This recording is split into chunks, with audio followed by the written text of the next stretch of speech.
Bem-vindos à terceira parte de A Arte da Guerra. Para desta vez pedirmos ao embaixador, continuamos em regime de a observação de eleições. Como é que o embaixador Seixas da Costa viu a retumbante vitória de Donald Trump neste início de primárias republicanas em Iowa? A retumbante vitória de Donald Trump nessas primeiras primárias, que revelam, parece-me a mim, duas coisas. Primeiro, que internamente não há ninguém que possa fazer sombra a Donald Trump. E, em segundo lugar, que muito provavelmente as primárias republicanas serão o estender de uma primeira passadeira vermelha ao futuro candidato republicano às eleições presidenciais de novembro, de próximo novembro. Não lhe pareceu, embaixador? O que é curioso, António, é que nos três temas que focamos, o centro de gravidade da decisão está nos Estados Unidos.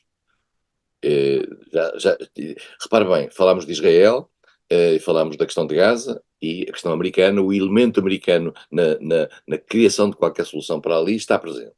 Falámos de Taiwan e lá estão os americanos. Falamos agora da própria situação nos Estados Unidos e, portanto, os americanos são omnipresentes à escala internacional e, portanto, eu às vezes quando E ouço. nós vivemos sob o síndrome do europeísmo, claramente. Certo, e nós vivemos sempre isso, mas também vivemos sobre a tragédia de não sermos nós a votar também nas eleições Exatamente, americanas, pela simples razão de que elas determinam a nossa vida. claro. Portanto, eu diria que para pessoas mais ou menos racionais no quadro europeu e português, eh, o pior cenário confirmou-se, isto é, Trump continua a captar o eleitorado, estamos a falar do republicano, estamos a falar neste momento das primárias Claro, republicanas.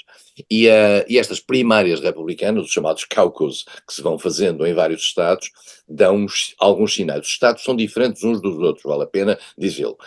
Estas eleições em Iowa, que é um estado rural, até com pouco educado, Trump teve 51%, os outros dois somados tiveram 40 e 41%, os outros dois candidatos, Ron DeSantis e Nikki Haley, Nikki Haley teve um resultado, era a antiga embaixadora, nomeada por Trump, aliás, para as Nações Unidas, exato. teve um resultado inesperadamente mais baixo do que o que se pensava, pensava-se que já tinha conseguido, digamos, chegar um pouco junto de Ron DeSantis. Ron DeSantis continua a ser, digamos, o challenger mais importante. Aparentemente tem dificuldades ao nível do financiamento da sua própria campanha, e há quem diga que Nikki Haley ainda podia recuperar esta segunda posição. Mas isto é a segunda posição, isto faz lembrar aquela coisa que se diz no campeonato de futebol, que é, não há lugar mais parecido com o último do que o segundo. Exato. Portanto, Nikki Haley pode ser segunda, ou Ron DeSantis podem ser segundos, mas há um primeiríssimo, que é Trump. Vamos ver agora as eleições em New Hampshire, também há as eleições em Nevada, vamos ver como é que as coisas estão. Em New Hampshire eu tenho a impressão que Nikki Haley vai conseguir um resultado ligeiramente melhor, depois haverá eleições na Carolina do Sul, onde ela foi governadora e onde pode ter também um bom resultado, e esse aí vai ser a decisão final sobre o Ron DeSantis. Será que Ron DeSantis, governador da Califórnia, figura que a certa altura apareceu quase como uma alternativa muito fácil a Trump, terá ainda algumas hipóteses? Se ele for perdendo nestes vários eleitorados, ele agora ganhou, vale a pena lembrar, como segundo, pode, digamos, desaparecer e Nikki Haley podia aparecer. Mas o que é que isso significa na prática?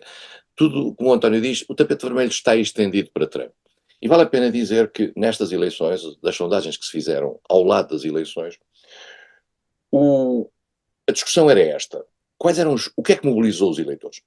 E mobilizou o seguinte. Em primeiro lugar, a questão das fronteiras e a questão da imigração. Essa é a questão importante. A segunda é a economia, que aparentemente não está tão má quanto isso nos Estados Unidos, mas aparentemente também há um sentimento e uma percepção de que está má. Terceiro, a questão do aborto, que é uma questão extraordinária, o que prova bem, digamos, o peso ainda da questão religiosa nos Estados Unidos. E só finalmente, e aliás surpreendentemente, eu diria, que ainda aparece nestas primeiras quatro, a questão da política externa, que tem a ver essencialmente com Israel e menos com a Ucrânia. Portanto, são estes quatro elementos que determinaram o posicionamento das pessoas. E depois também houve uma coisa muito interessante, é que nas sondagens feitas, 2/3 dos votantes em Trump consideram que a Trump foram roubadas as eleições em 2020. Ainda estamos nisto. Ainda estamos nisto. 4 anos depois ainda continuamos no mesmo registro. Portanto, o que significa que há um enquistamento desta posição de negação. E mais do que isso, a maioria daqueles inquiridos continua a achar que Trump não teve responsabilidade nenhuma nos acontecimentos de janeiro de 2021, quando foi de 2020, quando foi do ataque ao Capitólio. Pior ainda, dado o roubo de que foi alvo, até é uma coisa que os norte-americanos tenderão a perceber. Portanto, Trump está neste momento a caminhar para ser o candidato republicano. E a questão que põe-se em saber como é que isto funciona relativamente ao candidato democrático, que será, com toda a certeza, Joe Biden, e que aparentemente também não vai mudar o seu ticket com Kamala Harris. Biden continua a dar mostras, eu não sei se isto é uma coisa muito elegante para dizer neste quadro, mas temos que o dizer, de uma grande fragilidade até pessoal, física, anímica, aquelas hesitações nos palcos, etc. Ora bem, é curioso que perante isto, o que é que Trump faz? Trump continua a dar o ar viril do homem forte, macho, capaz, afirmativo, perante um Biden que treme e que hesita, percebe? Isto deve ser para um eleitorado muito primário. Estas coisas não deixam de ter a sua importância. Dito isto, vale a pena dizer que as decisões tomadas no quadro da administração Biden, nomeadamente em matéria de política externa, por muito que as possamos discutir, e são muito discutíveis, nomeadamente esta ação no Mar Vermelho e a maneira como teve e as consequências disso e o modo como foi feita, é muito discutível, mas há uma certa racionalidade. Isto é, a política externa americana, com Biden, que é talvez dos presidentes mais conhecedores de política externa que a América teve, e portanto, ou tem nas últimas décadas, tem uma certa racionalidade. Biden, de certa maneira, representa uma política externa com coerência global. E, portanto, nós estamos entre um presidente, digamos, aceitável com uma política e outro que aparece com um magma de destruidor e de criação potencial do caos, que é, aliás, o discurso que Nikki Haley desenvolve. É muito interessante ver que Ron DeSantis funciona com Trump de uma certa maneira, que diz, eu faria melhor que Trump, eu seria mais duro nas questões da imigração, eu faria ações mais concretas e mais determinadas. Nikki Haley só lança o discurso de que com Trump será o caos, o que não deixa de ter alguma razão e não deixa de ter alguma repercussão no mundo, porque neste momento há uma grande preocupação dentro da Europa. E se nós notarmos bem para aquilo que tem sido o discurso, por exemplo, alemão, relativamente às questões de defesa, e para aquilo que foi o discurso recente, estamos a gravar este programa na quarta-feira, e o que se passou na terça-feira em Paris, em que Macron tem um discurso sob o ponto de vista da própria questão ucraniana e das próprias defesas da Europa bastante mais afirmativo.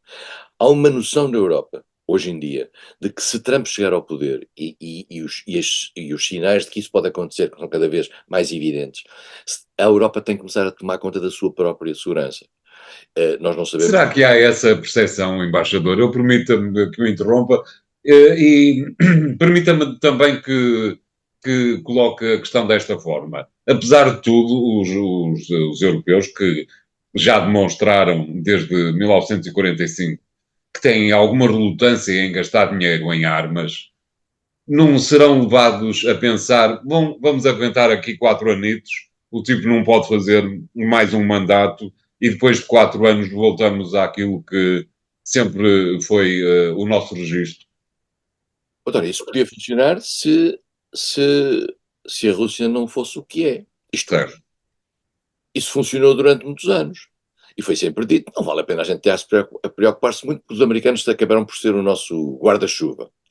Só que, entretanto, as coisas passaram. E, entretanto, a Rússia, do tempo de Trump 1 apesar de tudo, não é a Rússia do Trump 2, isto é, a Rússia Trump 2 é a Rússia que entretanto invadiu a Ucrânia, certo, e é a Rússia que provocou dentro da União Europeia um imenso susto, não é por acaso que a União Europeia se mobilizou como se mobilizou, e como aconteceu, por exemplo, com o pedido de entrada para a NATO da Suécia e da Finlândia, é que nós temos que perceber uma coisa, é que esse chapéu de chuva dado pela NATO, no caso de Trump vir a ter, num seu eventual segundo mandato, uma atitude face à NATO idêntica à que tinha no passado, em que praticamente estava quase a sair da NATO, estava quase a pôr em causa os compromissos americanos na NATO. Se Trump fizer isso, a Europa fica muito mais desprotegida perante uma Rússia que, entretanto, deu mostras de maior agressividade. É que estamos com uma Rússia diferente.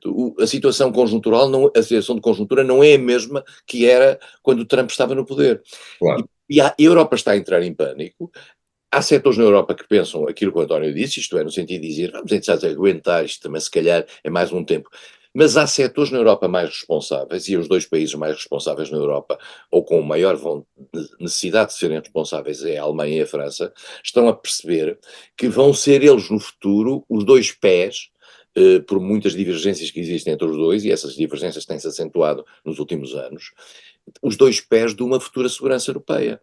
É que se a Europa tiver de fazer as coisas à sua própria custa, em primeiro lugar, nunca vai substituir os Estados Unidos. Não vale a pena pensar. Os Estados Unidos têm, no quadro da NATO e na defesa europeia, valências que são insubstituíveis. Insubstituíveis. Não é o problema de tropas terrestres, é o problema das comunicações, é o problema dos transportes de tropas, é o problema da inteligência, tudo isso. Se os Estados Unidos saírem, isso não.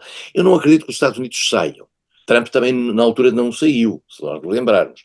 Podem ter uma atitude diferente e obrigar a Europa a um maior empenhamento. Isso, se calhar, para alguns europeus, seria positivo, porque isso levaria a Europa a ter essa própria capacidade interna de defesa. Eu volto a dizer que duvido muito disso. E duvido muito porquê?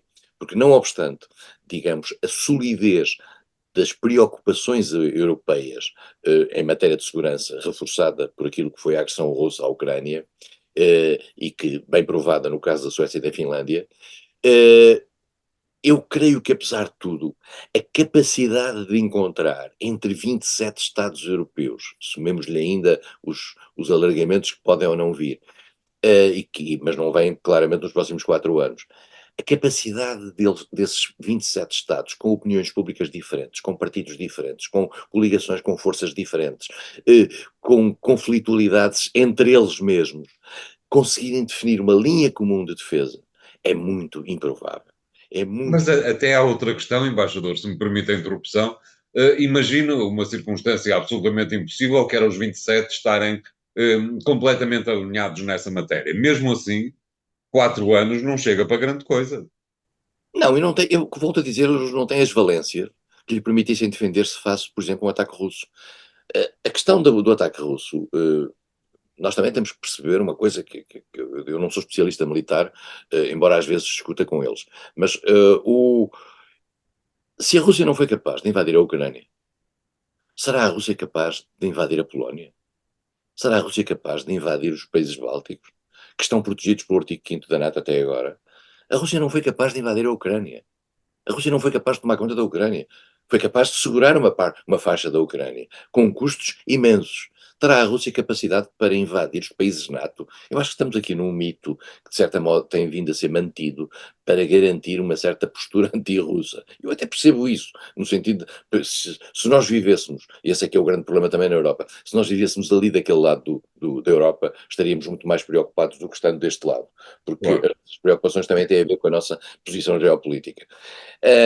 Aqueles países estão muito preocupados, independentemente de terem visto que a Rússia não conseguiu invadir a Ucrânia. E apesar de tudo foi possível travar. Mas foi possível travar isso porque havia um empenhamento americano no sentido de evitar isso. A Europa também contribuiu para isso, financiando, municiando, etc. Mas apesar de tudo foram os americanos. Se os americanos saírem de jogo, nós não sabemos como é que isto vai acabar.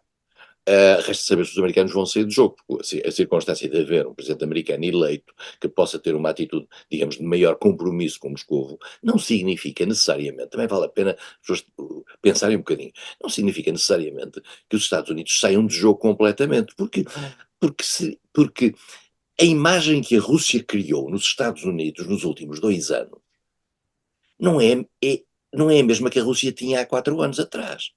A Rússia hoje é um adversário maior para a opinião pública americana. A opinião pública americana não aceitaria, mesmo com Trump no poder, um compromisso com a Rússia que significasse um downgrading da posição americana no quadro mundial e o afetar da própria segurança dada pelos Estados Unidos ao mundo.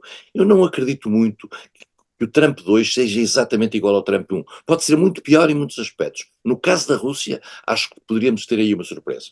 Bem, aliás, vale a pena talvez recordar, embaixador, que há 4, 5 anos atrás, a maior preocupação de Donald Trump era uma coisa do género, se não se importam, fazem o favor para a Europa, fazem o favor de pagar as cotas em atraso.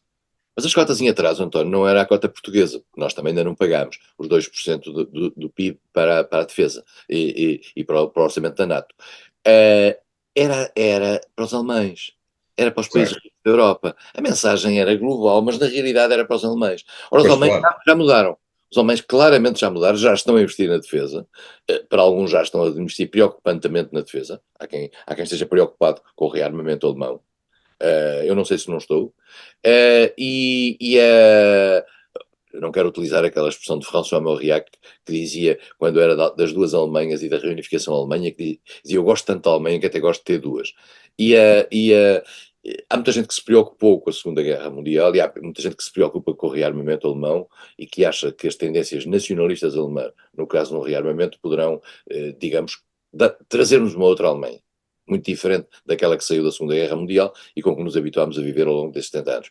Eu não sei, eu ainda não me decidi sobre essa matéria, porque o grande problema tem a ver com quem é que manda na Alemanha. claro, E neste momento não é muito claro quem é que vai mandar na Alemanha do futuro, e isso determinará naturalmente a postura alemã no quadro da defesa europeia. claro. Obrigado, embaixador. O programa fica hoje por aqui. Podem voltar a vê-lo nas redes sociais em podcast. Para a semana cá estaremos com 3 novos temas. Até lá, obrigado.